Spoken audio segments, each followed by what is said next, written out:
Hay que habilitarme. Perfecto, ya está, gracias. Entonces yo voy a compartir pantalla de mi primera presentación de hoy. Tengo dos preparadas, a ver si las dos alcanzan, si no tal vez nos quedamos a medios con la segunda, dependiendo un poquito de su participación, pero hay tiempo y prefiero que participan y que además estoy anotando quiénes opinan, qué preguntas, su actividad que tiene, que como decía ayer es hasta parte de su nota, ¿no? Pero ya, entramos en otro aspecto de lo que es la degradación ambiental en Bolivia y tiene que ver mucho con los modelos de desarrollo. O sea, he analizado un poco la parte climática en específica, pero ahorita también quiero analizar los modelos de desarrollo hoy día y donde quiero empezar un análisis nuevamente con mis ejemplos amazónicos, pero ojalá que compañeros como Marco y otros de otras realidades del país pueden responder también cómo se identifica con eso, ¿no? Espero que puedan escuchar con este entendimiento, o sea, cuando hablamos de desarrollo, ¿de qué realmente hablamos, no? Entonces voy a empezar ahorita esta presentación, que son unos cuantos, media horita yo creo, hablando como yo he entendido que los indígenas aquí en la Amazonía perciben la historia de la Amazonía desde un enfoque desarrollista y para luego ya podemos incluso tener una pequeña pausita si quieren para que después ya empiece con la segunda presentación que es ya el modelo extractivista como tal, digamos, ¿no? Entonces empezando con esta visión, no sé, ¿qué es el desarrollo? Y de ahí cuando la imagen popular de la Amazonía, lo que se pinta, digamos, incluso en Riberalta mismo, cuando ves a los estudiantes bailando, bailan lo que ven de los indígenas de Hollywood o de Brasil, que ni siquiera reflejan las verdaderas danzas de la región, como una visión muy estereotipa de qué son los indígenas amazónicas y que fueron supuestamente unos bárbaros, unos nómadas que vivían subdesarrollados en la selva, viviendo de un poco de caza y pesca. Y esta aquí en el norte, ni siquiera con el tiempo de los españoles cambió, porque nunca llegaron hasta aquí, Riberalta, pero ya hubo una neocolonización, digamos, en tiempos republicanos, donde realmente era todavía el territorio de colonias y mandaron gente para empezar a aprovechar, a desarrollar la región, principalmente en relación a la goma que se ve aquí en esta foto, las bolachas. Y ahora, según nuestros políticos, ahorita ya va a haber el desarrollo de verdad con carreteras, con grandes infraestructuras, con grandes proyectos productivos. Y ahí ya por fin vamos a ser civilizados y desarrollados en la Amazonía. No, según un poco la visión, la imagen que incluso el propio riberalteño, el propio amazónico cae en ese discurso, digamos, ¿no? Y cuando ya analizamos realmente cómo era el amazónico en tiempos ya prehispánicos, por ejemplo, sí, hasta cierto nivel había grupos nómadas. Esa es una foto de los Chacobos de los años 60 o 70, donde todavía vivían de caza y pesca en gran parte,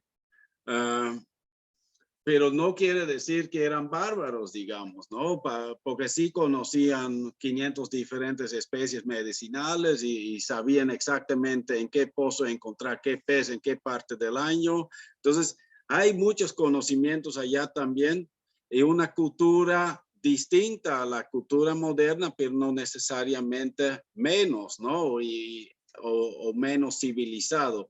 Y además, cuando se analiza, nos damos cuenta que la Amazonía no era solo unos pueblos nómadas dispersas. Ese es un mapita, por ejemplo, de dónde están los sitios arqueológicos en la Amazonía brasilera y también muestra ahí las grandes manchas de áreas habitadas en la Amazonía boliviana, donde destacan Mojos, y la mayor parte del Beni, la verdad, porque también la zona de Baures en el este del Beni y también alrededor de Riberalta, tanto en Beni como en Pando, hay también muchos sitios arqueológicos donde hay restos que indican que no vivían unas cuantas personas, pero realmente civilizaciones avanzadas que hacían obras de magnitud, ¿no? Aquí muestro algunas fotos, por ejemplo, de esos lagos cuadrados que hay en Beni, que son lagos enormes, ¿no?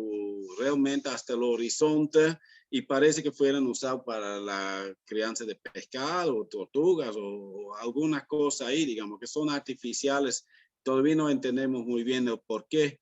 Igual los camellones que son un poco similar al sistema de Guaraguara, creo que hay en la zona andina, donde también por el Tiwanaku hay así algunos campos elevados donde manejas los niveles de agua y también el tema de los abonos naturales que hay en la región y que permite aumentar la producción. Hay experiencias en Beni, en Trinidad, donde recuperando un poquito esos conocimientos puedes producir hasta 5 veces más yuca o algodón o maíz por mancha, por hectárea, digamos, de lo que es lo típico ahorita en un chaquito, digamos, ¿no? Entonces, realmente datos impresionantes de una escala que poco a poco empezamos a entender, ¿no? Y yo hablo de Tiwanaku y para mucha gente en Bolivia ese es el sitio arqueológico más impresionante, pero si vamos al cerrito afuera de Trinidad, en una comunidad por allá, ese es como 10 veces más grande en cantidad de tierra que se ha movido para construir unas lomos enormes de tierra que ya ni entendemos qué forma esto tenían, digamos, ¿no? Pero sí de una escala enorme y además casi todo el Beni está lleno de este tipo de figuras, ¿no? Y esta otra figura que muestra aquí arriba es también de geoglifos que hay en la frontera con Acre, sobre todo en el lado brasileño, pero también en Bolivia hay algunas de esas figuras geométricas que aparecen debajo de la selva cuando le están tumbando y son otros probablemente asentamientos humanos, pueblos, ciudadelas antiguas que ya se han perdido, que ya ni sabemos qué pueblo indígena los hizo, pero que son muestras que realmente era de gran alcance, ¿no? Similar a tal vez los pueblos más conocidos de la región andina o de otras partes del país. Y lo que realmente quiero destacar la escala, ¿no? Cuando vemos esta figura abajo como un mapita donde podemos ver camellones, pero podemos ver canales que conectan un arroyo con un lago, de un pueblo con otro pueblo, y realmente con cosas sofisticadas como asegurar que las aguas blancas del río llegan hasta los campos de cultivo o un dique que más bien lo proteja. El tema del uso de fuego parece que también se manejaba de diferentes maneras garantizando. Tenemos todo el sistema de tierra preta, también una forma de enriquecer las tierras, generando una fertilidad mucho mayor. Utilizando hongos que naturalmente ocurren en el bosque o en el suelo, combinando con uso de carbón del fuego y otro sistema que no está claro, pero que realmente son impresionantes en términos de capacidad para aumentar productividad, ¿no? Y otro aspecto que recién están descubriendo y tuve la suerte de poder participar en algunas de esas investigaciones, donde también se da cuenta que las vegetaciones que tenemos en el este o el norte de Bolivia no son naturales, no son esas selvas vírgenes que teóricamente nos han querido charlar, ¿no? Como que son bosques donde nadie vive. Han sido domesticados estos bosques, ¿no? Especies como la castaña, que ahorita son sumamente importantes para la economía aquí, por ejemplo, han sido traídos por indígenas hace unos 4.000 años y todas las castañas que hay ahorita en la Amazonía son al final el resultado de actividades humanas, ¿no? Lo mismo con el cacao, que fue domesticado por primera vez en la frontera entre Perú y Ecuador y que lo trajeron a Bolivia y ahorita Bolivia tiene uno de los mejores cacao del mundo, pero además las densidades más grandes de cacao en todo el mundo en bosques naturales, ¿no? Que tan natural en realidad no son, ¿no? Que son como reliquias de esta manipulación ancestral, ¿no? Entonces, ayer también hablamos un poco de estas prácticas ancestrales que eran mucho más sofisticado que lo que realmente sospechamos, ¿no? Que, ¿no? Cuando hablo de estos chacobos que lo ves en un traje simple, porque también tanto calor que hace, la verdad no hace falta ponerse mucha ropa, ¿no? Entonces, no quiere decir que porque no ponen ropa que no son inteligentes, que no son sofisticados sus formas de manejar y practicaban. Incluso en el Beni había arroz ya antes que entre el arroz chino, cultivaban, criaban un montón de patos. Había un montón de cosas que poco a poco estamos descubriendo en qué magnitud ha sido esto y que va mucho más allá de lo que la mayor parte de la gente sospecha, ¿no? Y este es un ejemplo nuevamente. Yo creo que cuando alguien conoce los uru o algo así, tal vez podría decirme cosas similares, ¿no? En los valles también hay muchas reliquias, informaciones que muestran, ¿no? Cosas de gran escala también en la región andina, que realmente manejaban, traían agua de largas distancias y muchas veces con prácticas que incluso son más inteligentes de lo que hacen actualmente, ¿no? Porque ahorita construyen una carretera en pleno Beni, cuando te acuerdas, ese se convierte en un dique y más bien se inunda todo un pueblo porque la carretera está mal planificado, digamos, ¿no? Entonces esas cosas creo que son importantes para analizar como qué es desarrollo. Hay que entender que no partimos de cero y que no es una línea recta, que más bien había también cosas interesantes, avanzadas, y donde, por ejemplo, en el Beni, hay estimaciones que vivía 2 millones de habitantes antes de la llegada de los españoles. Y esos 2 millones de habitantes consumían de lo que el Beni mismo producía, porque no había transporte muy lejos de grandes volúmenes de alimentos, ¿no? Sí había comunicación, pero no en grandes volúmenes. Entonces, si 2 millones de personas podrían alimentarse netamente de lo que produce el Beni, y actualmente tenemos como medio millón de habitantes que 80% de lo que come es importado desde otros lados. Yo hago un cálculo rápido y estamos hablando de que producían 40 veces más de lo que se produce ahorita, con maquinaria, con transgénicos, con agroquímicos, quemando, tumbando y todo lo que estamos haciendo, y producimos 40 veces menos de esos indígenas que teníamos 500 años atrás. Entonces, creo que hay que realmente analizar esto y quitar eso de la cabeza que lo antiguo era malo y ahorita vamos a ir hacia algo mucho mejor, ¿no? Creo que hay que ser mucho más equilibrado en esos análisis y ver que no todo es mejor y que tampoco todo es lineal, ¿no? Y eso es un ejemplo claro, como cuando empieza la época colonial, no era pues un avance positivo para mucha gente, ¿no? Cuando vemos el Cerro de Potosí, allá por Potosí era el pueblo más grande del mundo en su momento, ¿no? Sevilla tenía 10,000 habitantes en Europa y en Potosí ya vivía medio millón de esclavos negros principalmente, y ahorita quedan unos cuantos afrodescendientes en los Yungas, que es todo lo que quedó, y el resto son esos enormes cementerios de esqueletos que puedes encontrar en Potosí, digamos, ¿no? Eso es un impacto enorme, pero no positivo, es enormemente negativo. Y cosas similares se han dado en muchos lugares, ¿no? Tal vez no a esta escala, pero también muchas cosas que han pasado con los incas, muchas cosas que han pasado también en las tierras bajas, con muchos pueblos indígenas que han sufrido las consecuencias de la invasión española, o también porque los pueblos se iban desplazando, ¿no? Huyendo de esos españoles y se movían a otros lados. Incluso los incas han intentado asentarse en las tierras bajas en algún momento, según algunos historiadores. Entonces, eso generó también otros impactos, ¿no? La verdad, en el Beni con los jesuitas, por ejemplo, era relativamente suave, no eran una colonización como tal, pero más una forma de tratar de convivir y generar unas autonomías regionales que principalmente buscaba el autosustento, no tanto de tratar de enriquecer a España como lo que hizo Cerro de Potosí, que ahorita todavía cualquier iglesia en España está lleno de esta plata que han sacado de acá, ¿no?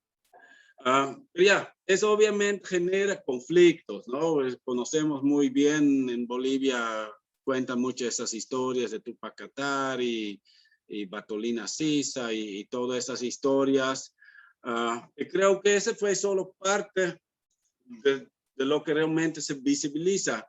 Esa figura que quiero mostrar aquí es en realidad un dato de Colombia, esta gráfica, que muestra cómo la población indígena antes de 1500 hasta actualmente o hasta 1900 se ha ido desarrollando. Y desde 1500 esta población bajó drásticamente con la llegada de los españoles, que traían consigo enfermedades que todavía no se conocía aquí en la región, ¿no? La viruela y sífilis y otras cosas. Entonces, eso hacían que tanta población se murió de enfermedades.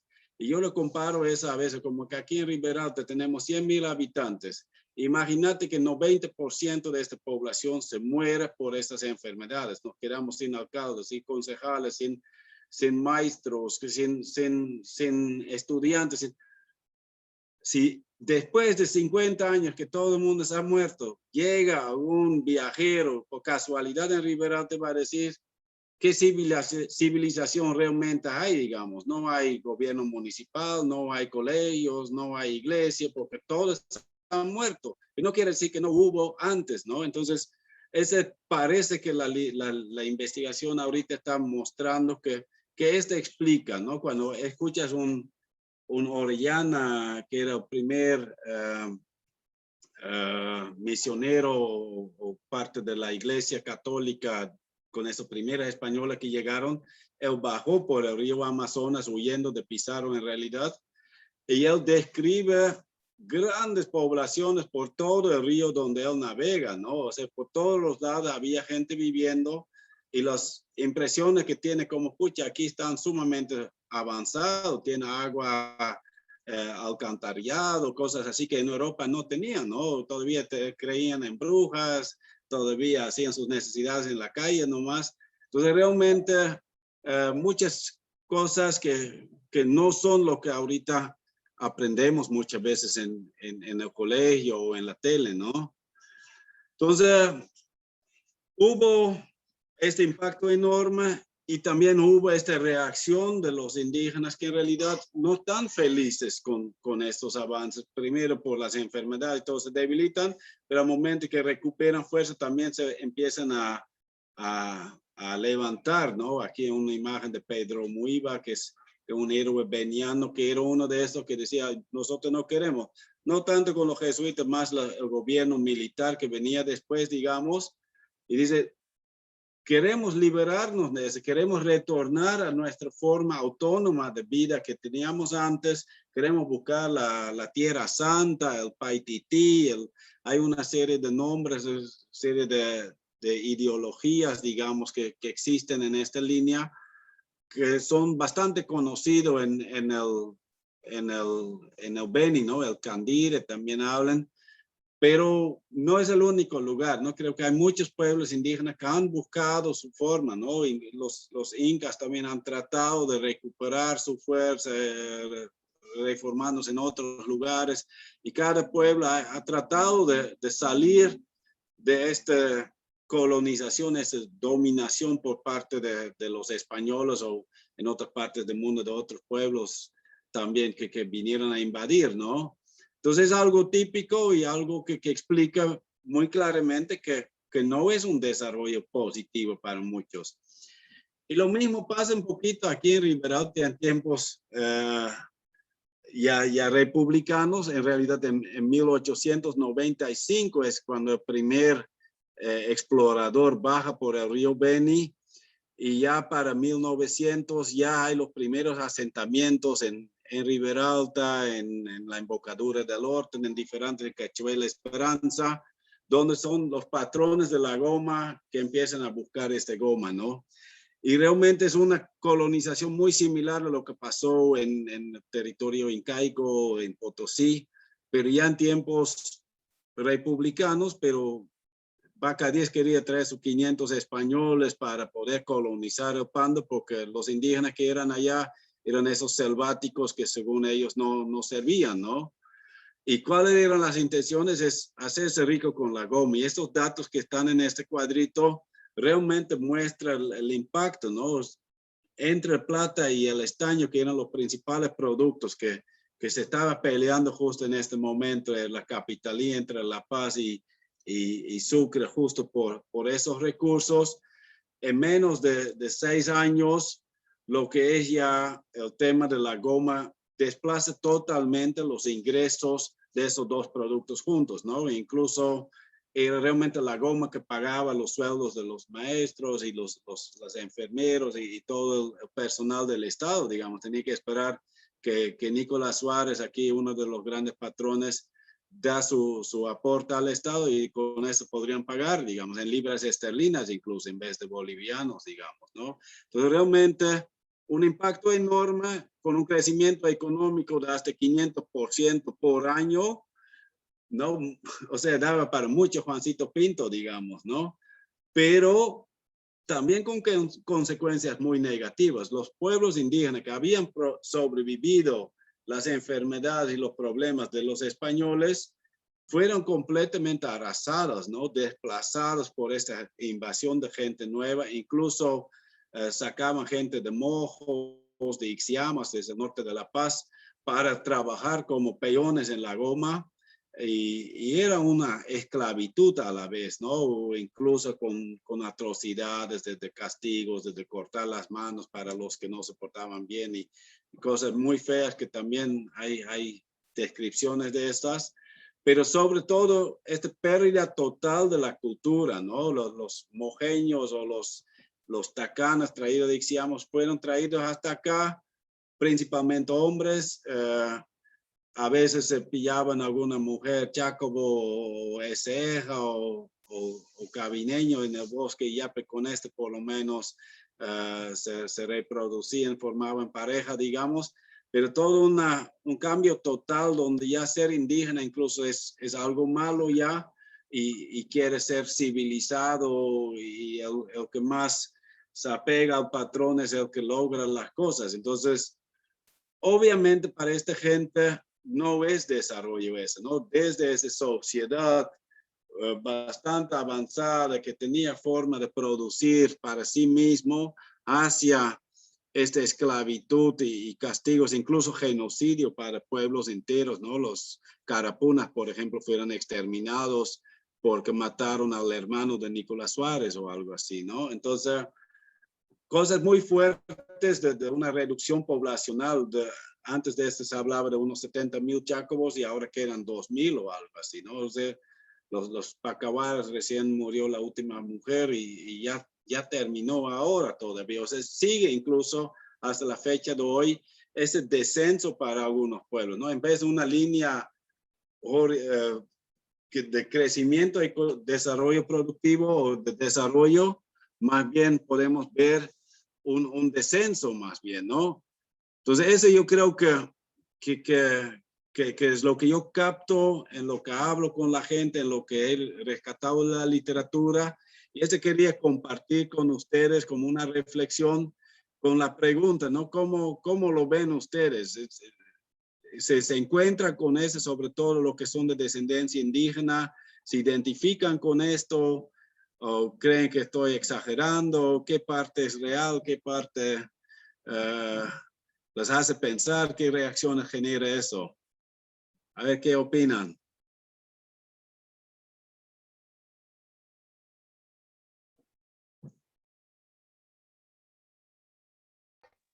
Vincent, Ya, diga. gracias, Vincent. Bueno, mira, escuchándote atentamente, nuevamente yo hago una reminiscencia a las épocas de colegio, pues, ¿no? Y fíjate muy bien que en el colegio, la historia que nos enseñan bueno, no sé ahora, ¿no? Que nos enseñaba, ¿no? Es una historia diferente, es una historia, es la historia de los ganadores, bueno, es la historia de la colonia, de todas aquellas cosas que, por las que surgieron los españoles, los indígenas, los negros, bueno, y una sociedad bien fragmentada, ¿no? Eh, y todo eso, esos momentos sumamente que de, de, de mucho dolor, pues no, de mucho sufrimiento para los pueblos. Entonces yo lo que digo ahora, toda esta investigación, todo este conocimiento, por ejemplo, que ahora nos compartes aquí en este curso diplomado, es sumamente valiosísimo no solamente para los pueblos indígenas, sino para, para todo Bolivia, me imagino.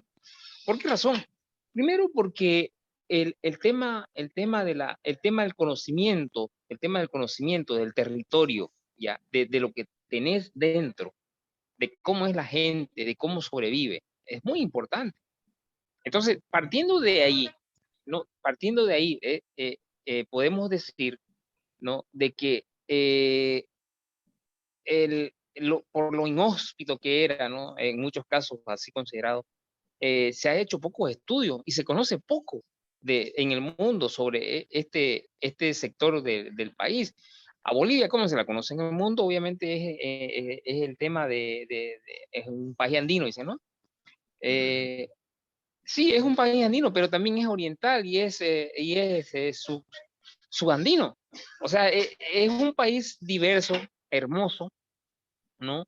Y que guarda un sinfín de riquezas no solamente naturales, sino ahí nos muestra culturas con una tecnología que ahora no la vamos a ver en ningún momento, ¿no? Esa riqueza, por ejemplo, que nos muestras en el tema de arqueología, no se puede ver todavía aquí en parte de Guarayos, por ejemplo. Nosotros yo hemos sido testigos, ¿no? Y yo justamente decía, ¿no? Que tal vez Laguna Corazón hasta sea parte de ese proceso de lagunas artificiales, inmensísimo, ¿no? Entonces, y justo la historia ahí viene, pues, ¿no? La riqueza de la transmisión de estos conocimientos a las generaciones. ¿Qué le estamos enseñando ahora? ¿O qué están aprendiendo ahora, por ejemplo, los estudiantes con respecto a estos eventos, a estos hechos en el colegio? Porque de esto también depende el tema de lo que decía, por ejemplo, la compañera Susana ahí, el tema de la conciencia, porque no vas a saber qué cuidar si no sabes qué es lo que tenés, ¿no? Entonces, y la educación se hizo y casi de tipo ideológico, pues, ¿no? Que como que no te están enseñando esto valiosísimo que podemos rescatar en una diversidad que se llama Bolivia, ¿no? Y creo que eso es muy importante, Vince. Eso es lo que yo puedo decir. Si, como dijiste también, si es que alguien difiere de mi idea, bueno, también se acepta, Vince. Gracias. Gracias. Gracias, Franz. ¿Alguna otra reacción? Está Elsa con la mano levantada. Por favor. Sí, licenciado. Se ha escuchado atentamente la exposición que ha venido realizando a lo largo de este curso y tiene razón, ¿no? En lo que ha manifestado, que lamentablemente hasta la fecha aún no se puede sobrellevar eso de un profesional indígena, una autoridad indígena. Pero debemos tomar en cuenta, por lo menos, que con la aprobación de la nueva Constitución Política de Estado en la gestión 2009, o la promulgación, por lo menos de alguna manera ya estamos recuperando, ¿no? Eso de nuestra cultura, de nuestros saberes que nos han dejado nuestros abuelos. Porque antes que se promulgue la Constitución Política del Estado, antes un indígena, un profesional indígena, no tenía pues ni voz ni voto, no tenía ni siquiera esa oportunidad de poder ingresar a instituciones públicas.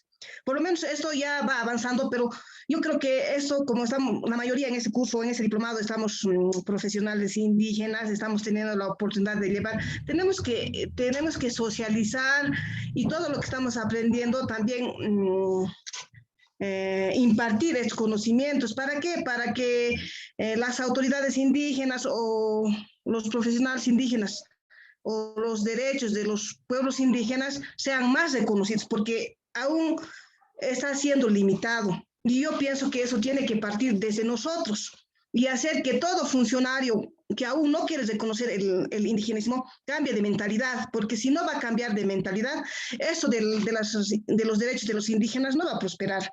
Y usted lo ha manifestado claramente, inclusive ha dicho que antes inclusive hasta nosotros mismos nos restringíamos.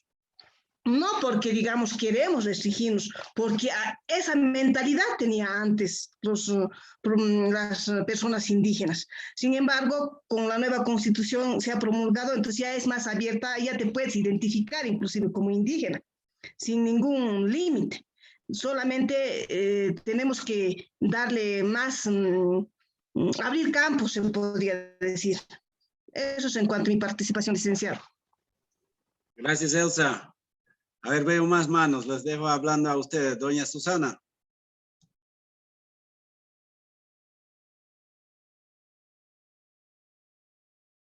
Su micrófono, por favor, doña Susana. Ay, muchas gracias. Quiero hacer una particularización. Se habla de coloniaje y se habla de neocoloniaje. El coloniaje termina en Bolivia en 1825, pero las acciones que se repiten de la colonia es colonialidad. Y, por ejemplo, lo que ocurrió en la época de la goma es colonialidad, porque repitió los mismos usos del poder en desmedro, que mucha gente de Santa Cruz fue llevada hacia el Beni con mucho engaño y, como usted muy bien explicó, sufrimientos inenarrables. Entonces, la colonialidad nos ha hecho muchísimo daño, porque hasta el día de hoy se sigue hablando que lo de antes no sirve. Entonces, ¿por qué seguimos hablando castellano? ¿Por qué mantenemos nuestros apellidos castellanos? ¿Por qué seguimos el sistema de la escuela? Y muy bien lo apuntaba Franz cuando decía, en la escuela nos han enseñado esto. En la escuela no se enseña la historia. Está totalmente desaparecida. No hay un solo historiador boliviano que haya trabajado en el Ministerio de Educación para hacer los lineamientos de la enseñanza de la materia historia. Yo soy maestra normalista, con 51 años en mi espalda, y no hay un solo historiador que se hubiera ocupado del trabajo de coordinar para esta materia. Lo digo con mucho conocimiento, porque en mis momentos de sueños escribo algo sobre historia, principalmente del oriente boliviano, que es lo que más me gusta leer. Y en el ministerio me han propuesto que yo cambie la tapa de mis libros para que sean llevados a nivel nacional. He contestado que es como sacarle la cara a mis hijos. No puedo hacer eso.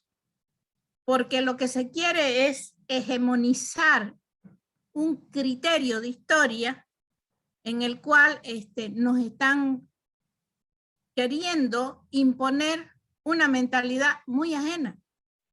En toda Bolivia tenemos diversidad y esa es nuestra gran riqueza, el respeto. Cuando la compañera que me antecedió en la palabra decía, recién a partir del 2009, nosotros estamos haciéndonos sentir, escuchar y que se respeten nuestros derechos.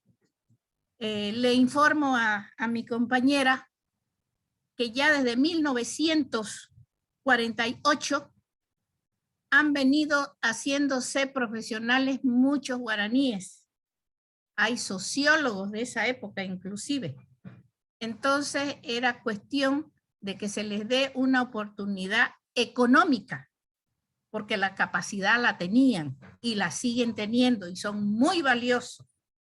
Entonces, en la Constitución del 2004 ya hay un reconocimiento a los pueblos indígenas. Lo que ocurre que en el 2009 se nos está dando una idea de que hay que empoderar, pero el sentido que se le da es más político. Nosotros lo que debemos hacer es todos, porque todos somos iguales. El color de la piel no significa nada. Nuestras capacidades son idénticas. Lo que debemos hacer como pueblos indígenas es mostrar nuestra riqueza. Y como bien dice de Sousa Santos, la sociología de las ausencias. Nosotros nos hemos sentido y creído incapaces. Y no lo hemos hecho valer nuestras experiencias, esas riquezas, donde ahora sí, a través de los pueblos indígenas, están saliendo la sociología de las emergencias. Es decir, se está aprovechando el momento. Entonces, son fases, son épocas, son oportunidades en que cada uno tiene que sacar lo mejor de sí. Y en el caso de Vincent, que ha sido muy rica su información respecto a los camellones, efectivamente se cree de que habían más de 2 millones de seres humanos, y es ahí cabalmente donde va mi estudio de la yuca que le hablé anoche, en que son alimentos simples, podríamos decir humildes alimentos, pero que nunca necesitaron para comer. Tenían los peces y tenían las yucas. Solo eso, Vincent. Muchas gracias. Ya, gracias. Un ratito antes de dar la palabra a Hugo, una reacción mía.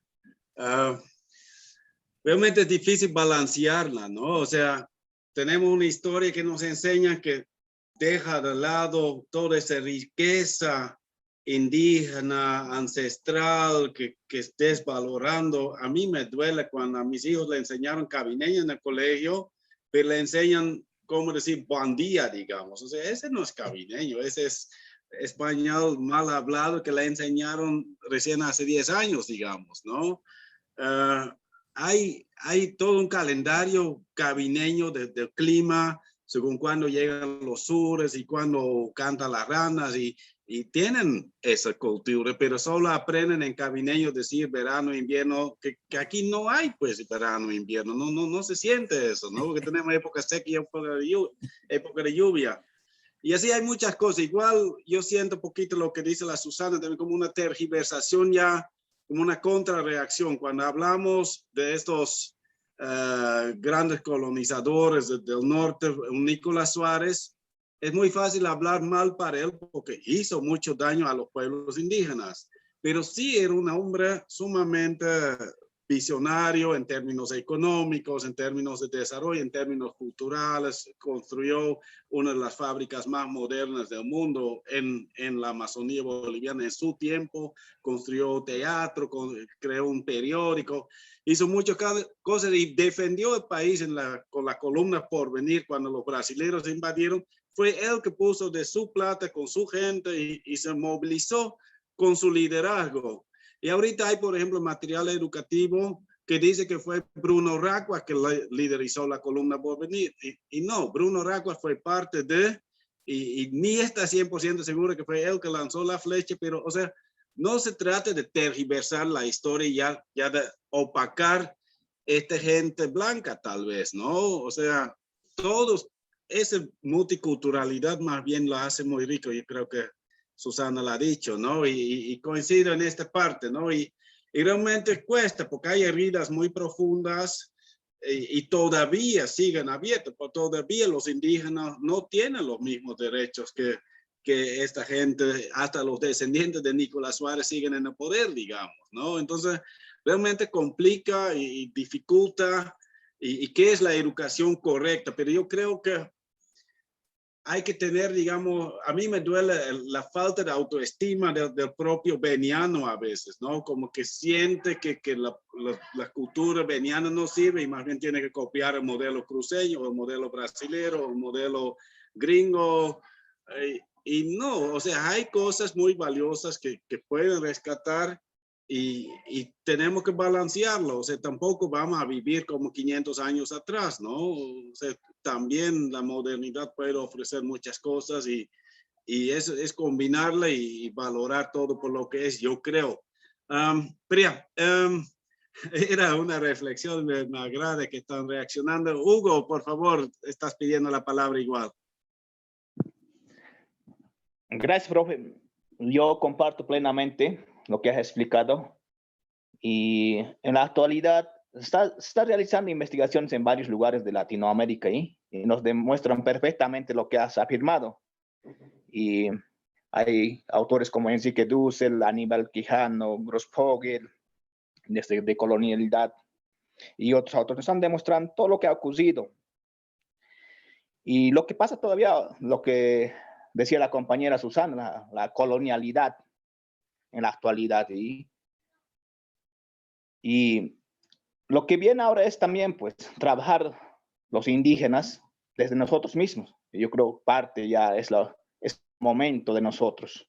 Es hora de que nosotros los indígenas trabajemos, ¿sí? Ya no dependamos también de los mestizos o de los criollos o los hijos de los españoles que se quedaron en nuestras tierras.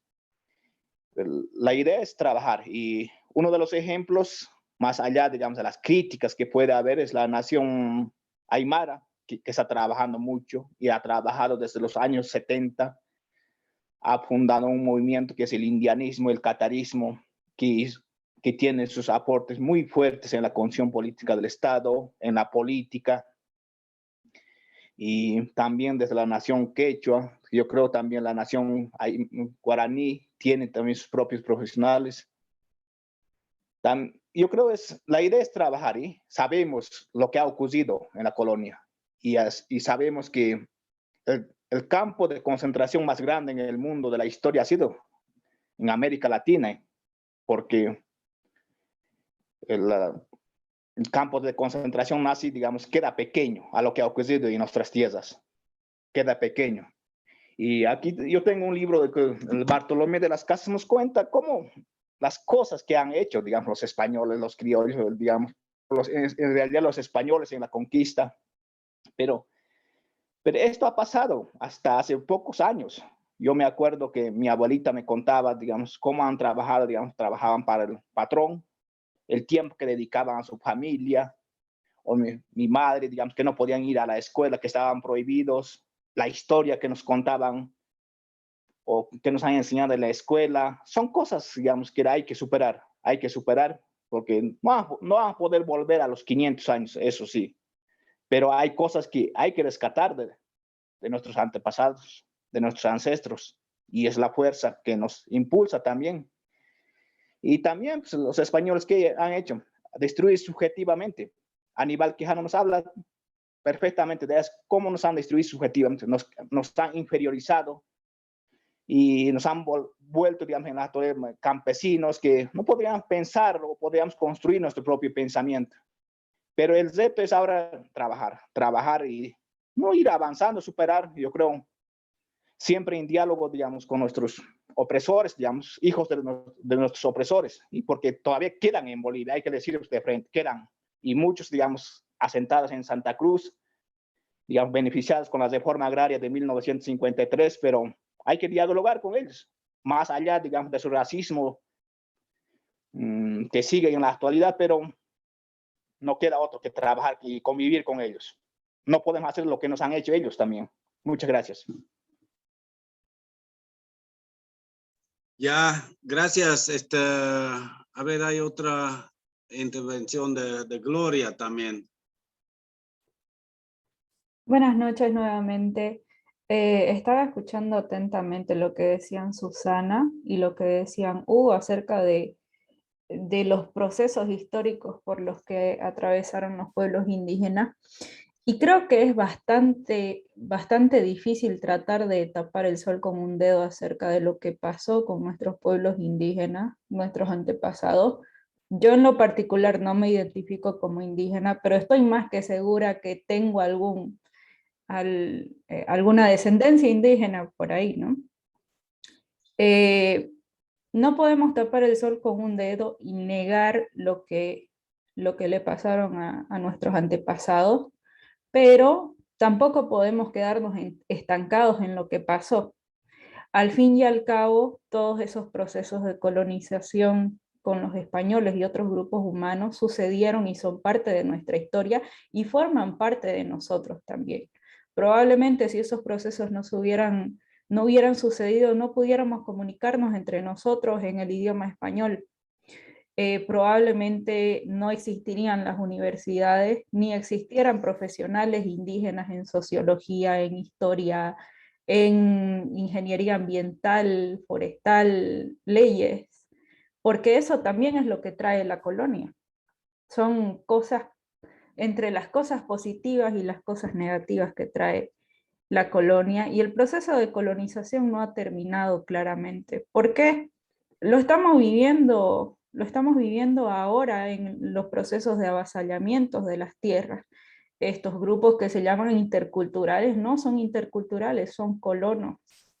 Son gente que viene de otro lugar a ocupar tierras de pueblos indígenas, que cambian también el comportamiento del indígena, porque hacen que en vez de que ellos se puedan concentrar en progresar desde sus usos y costumbres, están concentrados en estos momentos en marchar y llegar el 24 de septiembre a Santa Cruz para defender sus tierras.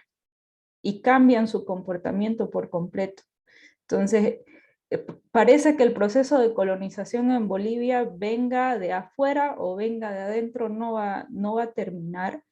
Y como dijo también nuestro compañero hace un momento, no podemos concentrarnos netamente en quién nos hizo daño y atacarlo constantemente, sino cómo solucionar los problemas que nos dejó la colonia y ensalzar lo bueno que nos dejaron nuestros antepasados, como ir descubriendo qué pasó hace miles de años en las llanuras de Mojos y por qué funcionaban las cosas así. Y tal vez si pudiéramos rescatar mucho de ello y que vuelva a resurgir. Creo que eso es lo que todavía nos falta comprender, no progresar desde el rencor, sino progresar desde la apreciación de lo bueno y lo malo que nos dejó la colonia. Muchas gracias. Sí, yo realmente comparto eso, ¿no? O sea, quedar en el pasado no funciona. Hay que conocer la historia, porque aunque no conoce la historia, comete los mismos errores de nuevo. Y me agrada la gente que dice que está leyendo, ¿no? Que cita a algunos historiadores, por ejemplo, y le he incluido este aspecto porque realmente me parece fundamental para entender toda la problemática. Hay que entender de dónde venimos, digamos, ¿no? Pero sí, completamente de acuerdo con lo que dice Gloria, como hay que pensar a dónde vamos, ¿no? Y no, o sea, ya Bolivia es multiétnico y incluyendo también un montón de mestizos, ¿no? No solo en las ciudades grandes, no solo en Santa Cruz, también en La Paz hay mucha gente de descendencia española o de otros países europeos. Aquí en Riberalta es una mezcla total, ¿no? Hay árabes, en algún momento llegaron 500 japoneses, hay alemanes, ingleses, yo como holandés también estoy, ya me nacionalicé como boliviano y ya pues espero que pueda ser parte de la vida, pero valorando al indígena y garantizándole sus derechos también, ¿no? Y garantizando que haya equidad. Yo creo que por allá hay que partir, ¿no? Pero me parece bien, fue rico, quedamos charlando bastante sobre esto y ya no me va a dar para terminar la presentación la otra que había preparado, pero me gustaría avanzar con eso porque al final todo tiene objetivo, ¿no? Para seguir un poco avanzando con mis ideas. Entonces voy a volver a compartir pantalla. Después va a haber más espacios para compartir y les pido también a ver un rato, no me salió como quería.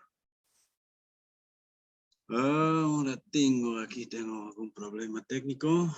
¿Dónde se fue mi presentación?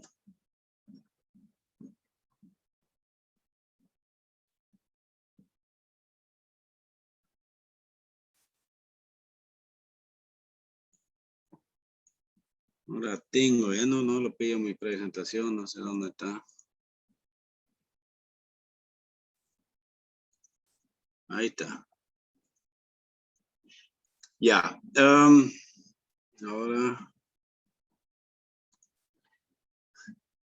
Ahora sí. Ya. Ahora.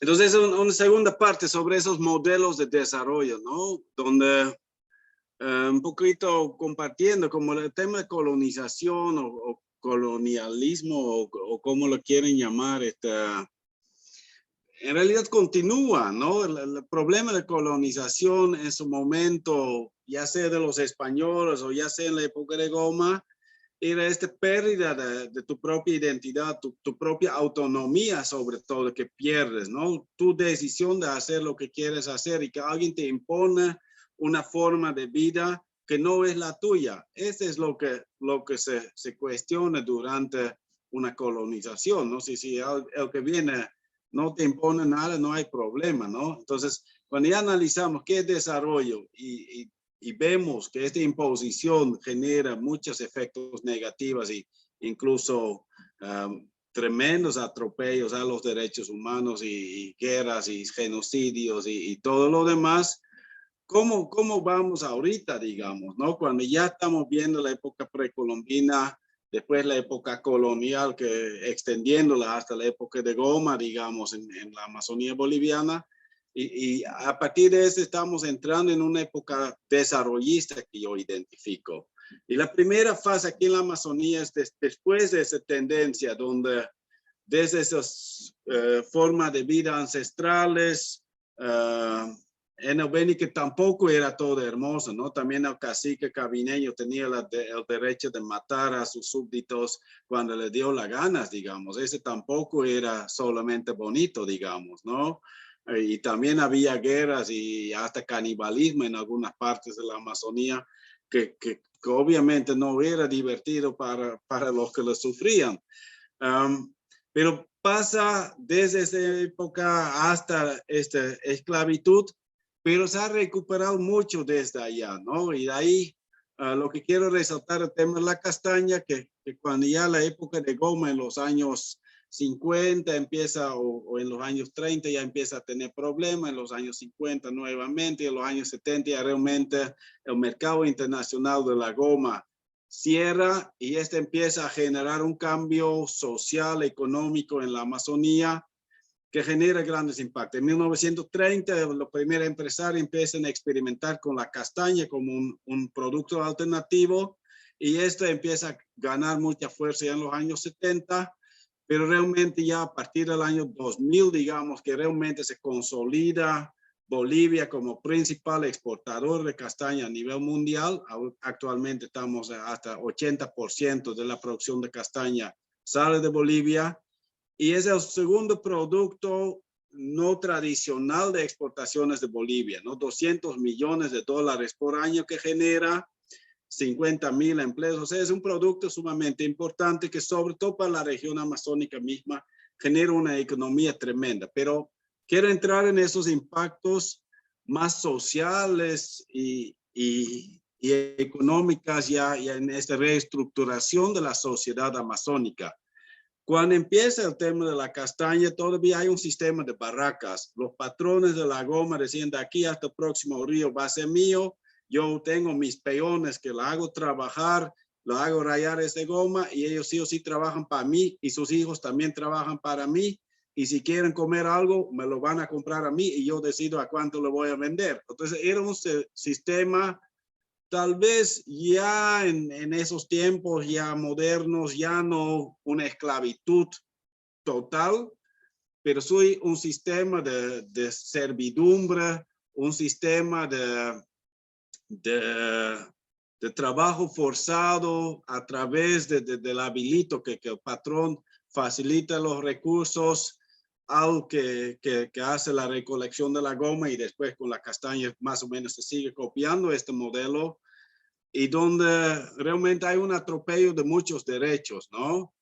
Entonces, ese empiezan a analizar ya en los años 90, principalmente el vicariato de Pando, ¿no? A través de la Iglesia Católica, está también la OIT, ¿no? La Organización Internacional de Trabajo, que hace unos estudios que caracterizan que ahí está mal la cosa, ¿no? Igual hay unos estudios grandes de planes de desarrollo que ven, oye, ese sistema no va a haber desarrollo solo para unos cuantos que pueden hacerse ricos, pero el resto siempre va a quedar pobre porque nunca va a poder ganar su propio dinero. Entonces, sale una serie de estudios que dice, ¿qué se puede hacer frente a eso?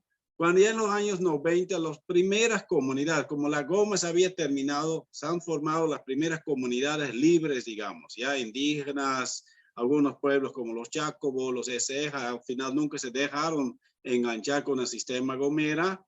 Entonces, ellos viven por su cuenta, igual los cabineños tenían con una relación con los jesuitas o franciscanos, pero también se empiezan a formar comunidades que se llaman en la región campesinos, pero no son los campesinos interculturales típicos de las tierras altas, son esta mezcla de cultura tacana, mojeña, guarayo, de donde han traído, digamos, con pueblos locales también, con también sangre alemán, japonés, una mezcla total que son sí los peones de esos trabajadores que empiezan a formar sus comunidades.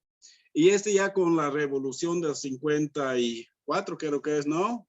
Si no me equivoco, ya empiezan también a tener algunos derechos, digamos, como comunidades y empiezan a marcarse en esta. Aquí también en Riberalta se crea su primera federación campesina que se vincula a la central o la confederación y empiezan a buscar entonces esos derechos como comunidades, ¿no? En ese tiempo se hace un estudio cómo es esta realidad en esas comunidades versus ese sistema en las barracas, donde ya esas fotos le muestran claramente en una barraca tienes realmente una casita para ir a la castaña con pocas condiciones y más bien en las comunidades empiezan a tener acceso a educación y salud, que la verdad en los centros de las barracas también tenían a veces hasta mejor que en las comunidades actuales, incluso esos servicios, pero era siempre bajo la dominancia del patrón, ¿no? Entonces empiezan a tener esos sistemas propios, sus propias estructuras orgánicas,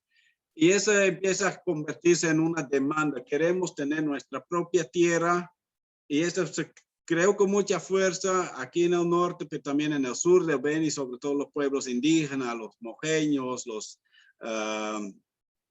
varios pueblos indígenas de Beni, pero también de Santa Cruz, que empiezan a demandar su territorio y dignidad con las primeras marchas, y a partir de eso ya una cantidad de marchas demandando un cambio, ¿no?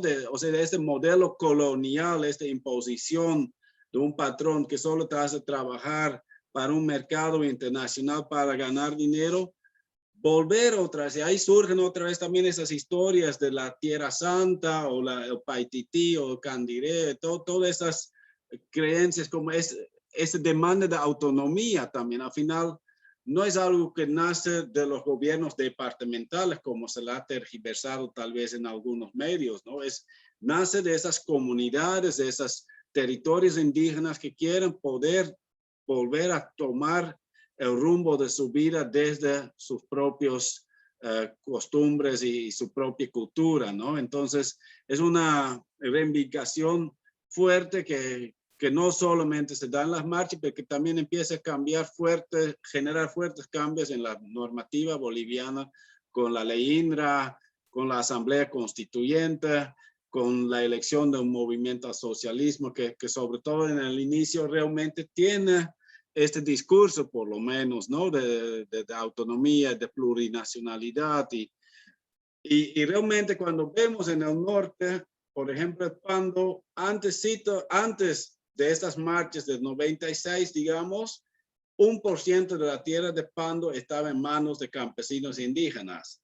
Ahorita estamos hablando más del 50% del territorio de Pando, que ya cambió entonces este modelo, ¿no? O sea, este modelo colonial, patriarcal, de peonaje, se ha cambiado por unas estructuras orgánicas mucho más horizontales, con comunidades donde hay mayor equidad entre los que son parte, con procesos democráticos de quiénes son los líderes del momento. Y entonces un cambio enorme que no solamente significa el tema del acceso a la tierra. La tierra es también el acceso a los recursos naturales.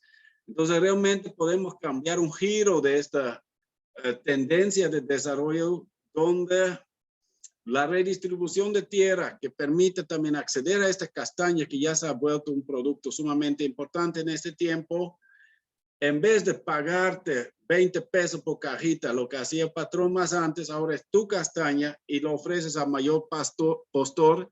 Entonces muchas veces este precio ya en 10 años ha cambiado de 20 a 200 bolivianos, digamos. Los últimos años ha incluso llegado a valer hasta 400 bolivianos una caja de 24 kilos de castaña, que todavía cuesta recolectarla nomás, pero se puede entender que es un aumento tremendo también en el bienestar de esas familias que más antes solo trabajaban para el patrón y no tenían forma de acumular, de tener lujos.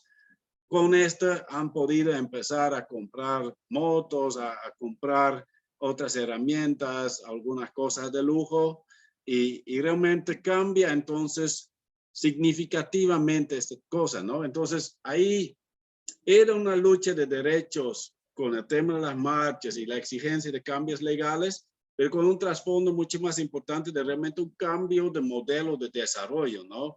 Y este modelo de desarrollo nuevo, donde una comunidad define su propio futuro en vez de depender netamente de un patrón, este significa también muchas consecuencias en términos de derechos, ¿no?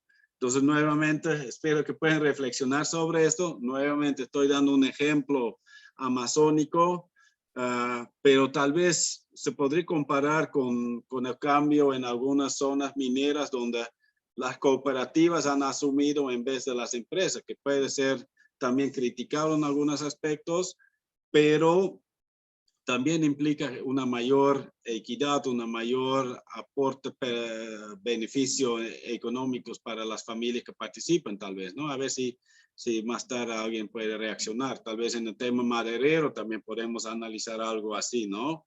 No sé, les pido que puedan ir reflexionando. Porque para continuar ese tema, o sea, aquí este mapa muestra ya, digamos, a la izquierda donde muestra en verde la agricultura familiar en Bolivia, que ha empezado a tomar entonces mucha fuerza con esta redistribución de la tierra, no solamente en Pando, también en el norte de Beni, también en otras partes de Beni, y también en las tierras altas donde ya en parte ya eso se había dado también en los años 50, la verdad, ¿no? Y en Santa Cruz y otras partes también de Tarija, Chuquisaca, que también se han dado figuras similares donde ya hay grandes extensiones de tierra ya en manos de campesinos indígenas, que implica todo un cambio también de modelo. Pero lo que yo también quería resaltar el tema ambiental también, ¿no? O sea, la castaña en este mapa podemos ver dónde se ha deforestado la Amazonía y donde podemos ver que en Bolivia la deforestación en la Amazonía es mucho más bajo, ¿no? Incluso esta imagen satelital en la parte superior muestra la frontera entre Brasil y Bolivia, que realmente se puede ver desde el espacio, Brasil completamente pelado ya, y el lado boliviano todavía verde por tener los bosques prácticamente intactos, ¿no? Entonces hay ventajas que es también un poco la argumentación atrás de esa redistribución de la tierra, también tenía algunos objetivos ambientales, algunos actores, algunas ONGs, otros que apoyaban a los movimientos indígenas campesinos en su momento, pero tampoco es todo demasiado favorable todavía, ¿no? Todavía hay una dependencia de un solo producto, que es la castaña, que es para algunas familias indígenas hasta más del 80% de sus ingresos. Y todavía cuando vemos ya, por ejemplo, el índice de la pobreza en Bolivia, es justo esta zona de Pando donde estoy mostrando este éxito de la redistribución supuestamente, pero en términos de pobreza multidimensional, o sea, sí tienen buenos ingresos, porque cuando calculas cuánto gana con la castaña, ganan 10 veces más que una familia en el norte de Potosí, por ejemplo. Pero los costos de vida también son muy altos, ¿no? Un pancito en esas comunidades de Pando puede valer 2 bolivianos. Un litro de gasolina te puede costar 20, porque el acceso es extremadamente difícil, en especial durante la época de zafra, de la castaña, donde todo está con agua, con barro y realmente no hay carreteras adecuadas todavía en esta parte del país, ¿no? Entonces también hay una pobreza muy real, muy tangible todavía, donde sí se han mejorado algunas condiciones, pero todavía hay mucho pendiente, ¿no? Entonces, frente a eso, hay todas unas propuestas de desarrollo, el desarrollismo, el discurso, ahorita vamos a traer el desarrollo, ¿no? El típico discurso de los políticos que prometan de todo y donde pintan realmente unos planes enormes de grandes carreteras, de grandes, incluso programas de colonización que supuestamente también van a ayudar a desarrollar, pero también programas de viviendas, de sitios deportivos, educativos, centros de salud. Ha habido una inversión pública enorme justo en el área rural y en Pando realmente, o sea, la diferencia entre 20 años atrás y actual o 10 años atrás y actual es realmente enorme, ¿no? Y es innegable. Y aquí también ya una carretera que se puede ver en la foto abajo es la carretera Riberalta-Guayaramerín, que sin duda genera grandes beneficios para las dos ciudades, Riberalta y Guayaramerín, pero también las comunidades que viven a lo largo de esta carretera, que tienen ahora posibilidad de vender sus productos, de acceder al mercado para comprar también otros productos. Entonces, hay muchas cosas que han mejorado drásticamente, pero esta es mi introducción para mostrar que también estas propuestas no siempre apuntan solamente a generar mejores condiciones para la población local, ¿no? Y ahí tenemos, por ejemplo, toda esa planificación de carreteras y hidrovías y otros planes internacionales que este mapa muestra, por ejemplo, lo que es el plan del IRSA, ¿no? La integración regional sudamericana, donde realmente planifican unas carreteras enormes que planificaban ya desde las dictaduras en los años 70 y 80, ¿no? O sea, no son planes nuevos, ni son planes que respondan a la demanda de las comunidades, son planes que responden a los intereses geopolíticos de países vecinos y empresas internacionales, ¿no? O sea, ahí está los monstruos de Brasil a un lado, Argentina y Chile al otro, y ellos quieren comunicarse entre ellos. Y Bolivia tiene el camino, ya necesitamos una carretera, y la carretera por Riberalta, por ejemplo, da la vueltita alrededor de Riberalta, ¿no? O sea, es obvio que el interés no es Riberalta, digamos.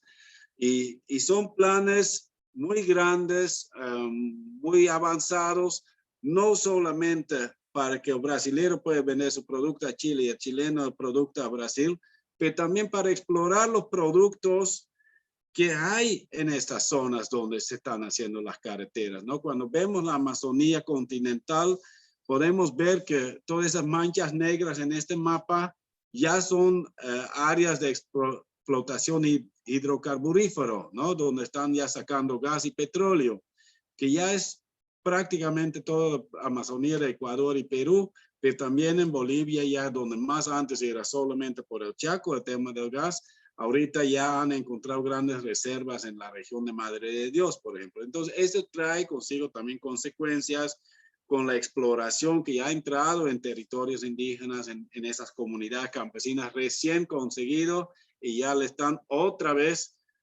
prácticamente colonizando, ¿no? Incluso el departamento de Pando gasta más en chinos, en carreteras, en exploraciones, en puentes y todo esto que lo que gasta en pandinos, ¿no? Entonces realmente va a un nivel muy extremo, y el tema de hidrocarburos es una parte. Aquí tengo otro mapita que muestra ya cómo Bolivia está realmente ya cuarteado, ya no dividido, no para los bolivianos. Este mapa muestra para las empresas transnacionales, ¿no? Hay que tienen derecho al tema del gas, al tema del petróleo. Hay otros que tienen derecho a la madera, todas las concesiones de madera, por ejemplo, que figuran aquí. Tenemos todo el tema de de la minería también, que es también completamente concesionado. También en la Amazonía ha entrado con mucha fuerza. Todo el Beni y Madre de Dios ya está concesionado, donde el Beni ya produce más aporte en minería de oro que lo que son las vacas y la castaña juntos, ¿no? Entonces ya cambia completamente esta realidad beniana hacia esos modelos donde se prioriza esos ingresos de esta minería para el Estado, aunque el Estado casi ni cobra muchos impuestos, es 1% nomás que cobran esas dragas, menos de lo que subvencionan 10 en la realidad, de donde esas son las propuestas de desarrollo supuestamente para la región, pero que en realidad muchas veces el pueblo indígena sufre las consecuencias de eso, ¿no? Y justo el tema de la minería, le voy a mostrar aquí en este mapita, podemos ver las concesiones a 2013, ya que todo el río Madre de Dios ya está marcado, y también gran parte del río Beni. Pero esa es solo una parte. O sea, cuando realmente vemos que se aprovecha en términos mineros dentro de este discurso socialista, entonces también hay en realidad un tremendo avance neoliberal o en términos económicos de explorar todavía esas materias primas y vender los recursos de Bolivia al transnacional que más interés tiene, ¿no? Aunque sea una cooperativa que la aprovecha, al final lo venden. Y esas ya son consecuencias de esta minería en la región, con dragas, que es el tipo que se tiene para la minería aluvial. Y esa ya es una imagen de cerca de la frontera de Perú o de Brasil, en Nueva Esperanza, donde ya realmente han tumbado bosques y están ahí explorando una causa vieja del río, muy similar como se hace en partes de Perú. Y con consecuencias muy fuertes en cuando hablamos de mercurio, por ejemplo, ¿no? Que se ha aumentado casi exponencialmente, como muestra este gráfico. La importación de mercurio como 700 veces más que antes, y Bolivia como segundo país o algo que en términos de importación de mercurio en el mundo. Y esto genera una contaminación muy grave porque se va acumulando en la cadena trófica, desde pequeño pescadito que todo el mercurio acumula en su cuerpo, el pececito mayor lo sigue acumulando, y al final de la cadena productiva o alimentaria está pues el bufeo, por ejemplo, que ya tiene niveles de mercurio tan altos que están teniendo problemas de salud y problemas de reproducción. Pero no solo el bufeo, también estamos los riberateños comiendo pescado, y aún más los pueblos indígenas que viven a lo largo de esos ríos, donde el pescado es aún más importante para su dieta. Y hace poco encontraron una ceja, por ejemplo, en Portachuelo, en una comunidad en Pando, que tenía 28 ppm de mercurio en su sangre, que era como 50 veces más del nivel que la OMS considera todavía sano, digamos, ¿no? O sea, realmente extremo, y sin una respuesta adecuada del Estado para garantizar la salud de esas personas, para evitar que este aprovechamiento del oro tenga esas consecuencias negativas, ¿no? Donde realmente no se sienta la posibilidad de reaccionar.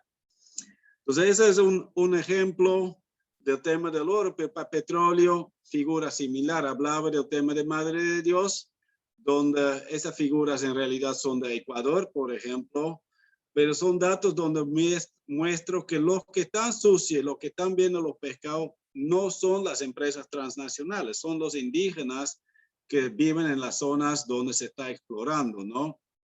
Y cuando ya vemos esos datos, por ejemplo, también de Ecuador, cuántos accidentes tiene de derramas de petróleo, y ese es todos los años decenas, ¿no? No es que a veces puede pasar algo, es parte inherente a esta actividad petrolera, digamos, sí o sí pasa. Y en Bolivia incluso están hablando de fracking, ¿no? En otras partes del país donde realmente tiene consecuencias tan drásticas que la mayoría de los países del mundo lo prohíbe, pero en Bolivia le quieren imponer. Y nuevamente justo son las comunidades indígenas muchas veces los más afectados por esto, ¿no?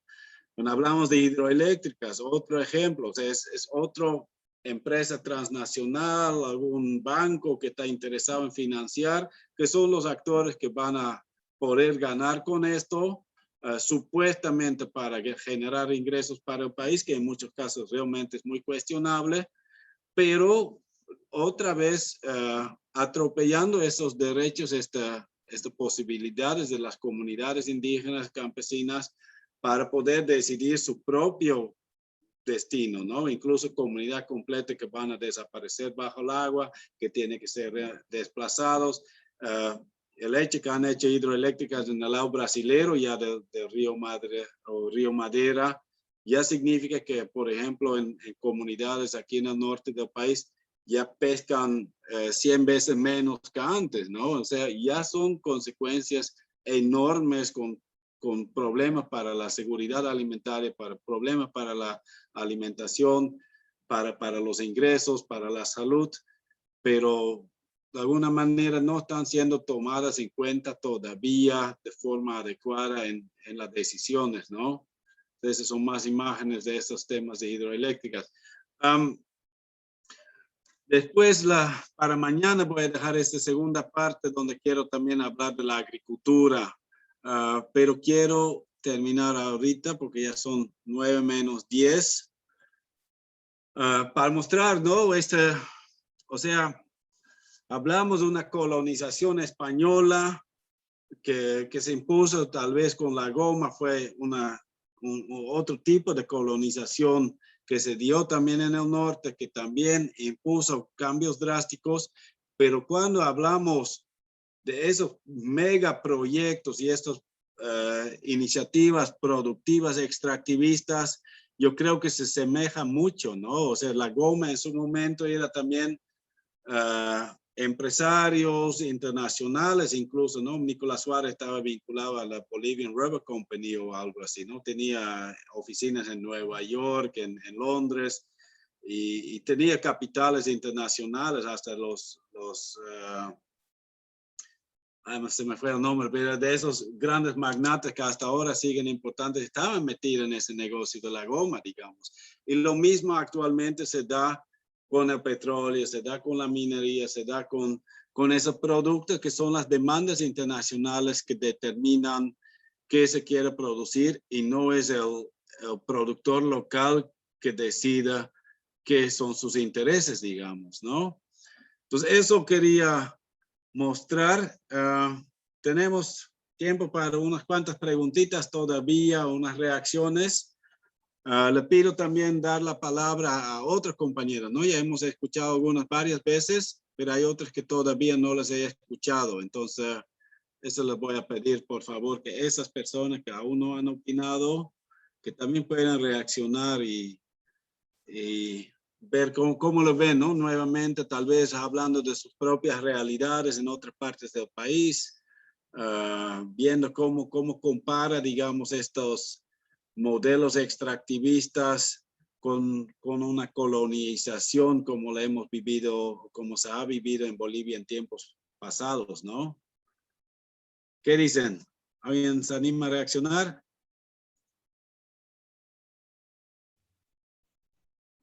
Lice, ¿me escucha? ¿Ya, Ana?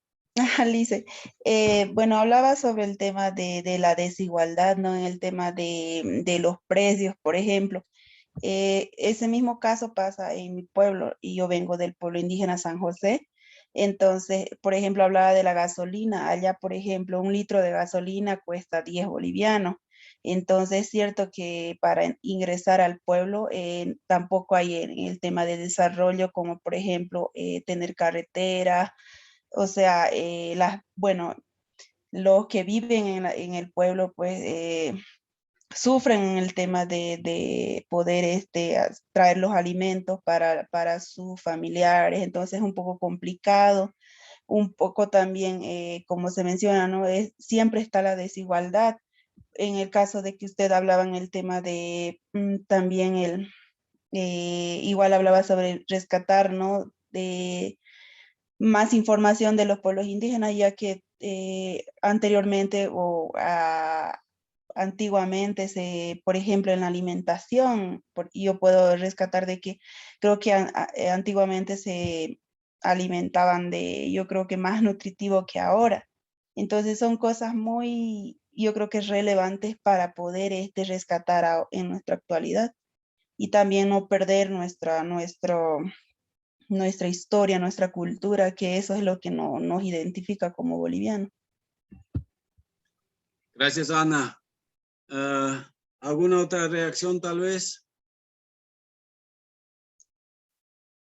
¿Qué dicen? ¿Se asemeja nomás esos proyectos, digamos, con lo que pasó en Potosí en la época colonial o lo que pasó en la norte amazónica en la época de Goma? ¿Lo ven similar lo que menciono del planes de aprovechamiento del petróleo? Por ejemplo, hay compañeros del Chaco tal vez aquí, o tal vez incluso planes de aprovechamiento de madera en Guarayos, por ejemplo. ¿Cómo es? ¿Son cosas similares o no? ¿Qué dicen? A ver, primero le damos la palabra a Franz. Sí, Vincent, gracias. Mira, yo, por ejemplo, estaba viendo el tema como el módulo es justamente modelos de desarrollo.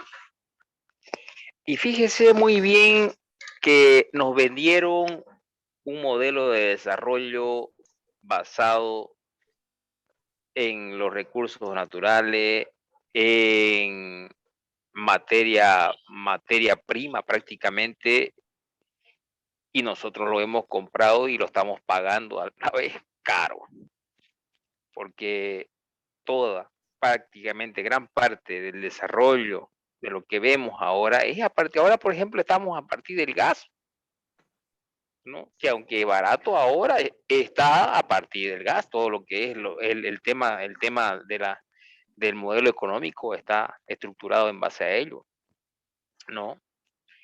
Dependemos de los precios internacionales. En los pueblos indígenas, o por ejemplo, voy a dar un ejemplo, por lo menos aquí en la zona donde yo vivo, que es la zona de Guarayo, es el tema forestal, monoeconómico en ese sentido, porque, bueno, lamentablemente hay una destrucción fatal, ¿no? Del tema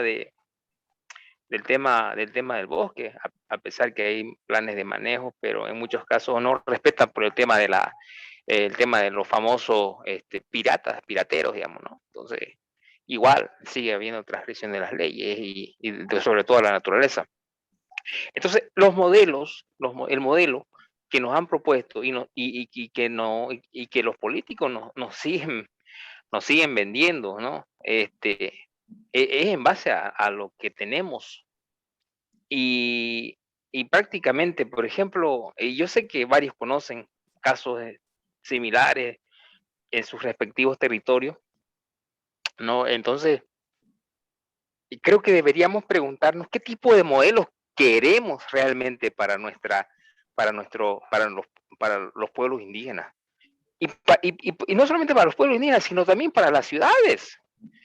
Porque fíjense muy bien que cada modelo o cada ciudad tiene una identidad y se construye en base a esa identidad. Entonces, preguntarnos qué es lo que queremos es justamente y a dónde queremos llegar a partir de la construcción de nuestra identidad, es a partir de ahí donde tenemos que empezar, ¿no? Entonces, eso va a depender mucho luego la configuración y estructura de nuestra economía, de todo lo que conocemos ahora, ¿no? Entonces, por ejemplo, yo estoy imaginando ahora, por ejemplo, Vincent,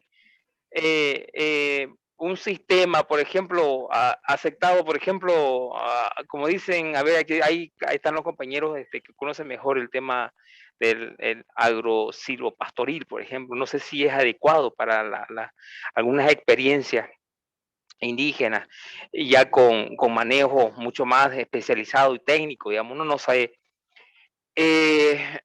No sé, rescatar, por ejemplo, el tema de los planes de manejo de lagarto, no sé, cosas así que puedan ser alternativas, ¿no? Y que puedan diversificar también nuestra economía sin afectar en gran forma la naturaleza, pues, ¿no?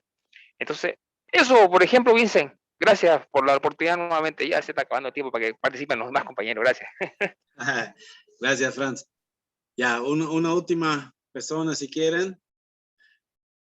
Si no, yo reacciono. O sea, la idea es otra vez generar esta reflexión, ¿no? O sea, si en Potosí el indígena, ya sea el aymar, el quechua o el afro-boliviano, que en este tiempo todavía eran los esclavos recién traídos, digamos, si ese se metía en la mina, no era porque era decisión propia, era porque era una imposición. Cuando en la época de Goma hacían con el enganche, traían a alguien de Santa Cruz para empezar a trabajar en el norte de Beni, en el Rayado de la Goma, tampoco lo hacía por voluntad o con puros engaños y trampas. Y cuando estaba aquí, no era el rayador de goma que decidía cuándo iba a rayar, qué árbol iba a rayar y a cuánto le iba a vender, en qué volumen y a quién. Todo decidía alguien más, digamos, ¿no? El patrón, y el patrón también cumplía nomás lo que el mercado internacional pedía, digamos, ¿no? Y al menor precio posible.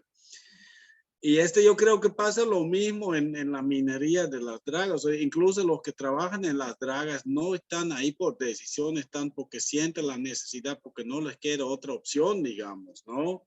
Pero que estamos comiendo peces contaminados y que esto oro en cuanto lo venden y a quienes, eso no decide nadie aquí en el río Beni mismo. Es desde afuera que nos imponen. Y cuando quieren hacer una hidroeléctrica también pasa lo mismo, digamos, ¿no? Son decisiones que toma algún empresario chino junto con algún político boliviano, algún gerente de un banco, algo por ahí, digamos, ¿no? Y donde realmente opina casi nadie, el poblador local. Entonces eso yo creo que es la coincidencia en todos esos modelos, ¿no? Y frente a eso, lo de la castaña, construcción, o sea, modelo es un término muy técnico, muy teórico, pero si vamos viendo cómo la castaña, cómo la gente dice, no, yo necesito primero tener mi propia tierra, mi propio bosque, mi propia castaña, y sigo vendiendo castaña, o sea, sigo dependiendo del mercado internacional y al final lo vendo al mismo empresario de antes, pero ya bajo mis términos. O sea, yo voy a cosecharla cuando yo quiero y yo lo vendo cuando me parece justo o cuando siento que rinde suficiente, digamos, ¿no? O sea, no porque el patrón me manda, aunque estoy enfermo. Entonces, cambia esas cosas. Entonces, esta construcción del desarrollo, donde uno empieza a tomar sus propias decisiones, es el deseo de autonomía, que era parte de la realidad anterior también parcialmente, ¿no? Porque había también caciques peores que los patrones, digamos, ¿no? Pero por lo menos esta forma más endógena de tomar las decisiones, más propia por usos y costumbres que no siempre son completamente democráticos tampoco, pero ya uno se identifica más, yo creo. Entonces, esto era lo que quería hacer reflexionar. Y siempre volvemos a pensar como qué implica esto en derechos, ¿no? O sea, esta imposición del sistema colonial en Potosí, la imposición de la goma en tiempo aquí en la Amazonía, pero también esas otras propuestas extractivistas más modernas tienen consecuencias muy similares, digamos, ¿no? En atropello de derechos laborales, en atropello de derechos humanos, en derechos colectivos. Entonces esto espero que podamos pensar y que vayan pensando un poquito desde su propia realidad, tal vez un caso donde ven eso, ¿no? Como compañero de Guarayo dice, en la madera yo lo veo. A veces se anima como pensando un poquito, ya la guía del módulo le compartí un poco. Para mañana puedo tratar de pasar un poquito más información también sobre el trabajo práctico que estoy previendo, para que vayan pensando en eso, ¿no? Como un caso concreto en su realidad o algo con que se identifican, donde hay una imposición ahí y donde también hay una reacción, como lo que mostré con la castaña, la gente que buscó su tierra y que está buscando de ser dueño de su propia castaña. A veces algo similar se ha dado en Potosí, en Guarayo, en todos los lugares de donde son ustedes o las realidades que ustedes conozcan, ¿no? Entonces esa era la idea. Ya son 9:05. No sé si alguien todavía quiere comentar algo. Si no, yo creo que vamos cerrando.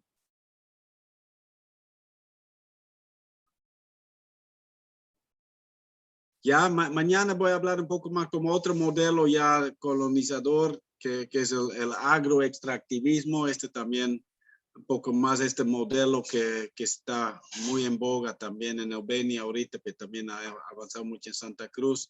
Y también mostrar eso como desde este enfoque social de derechos y todo eso también, ¿no?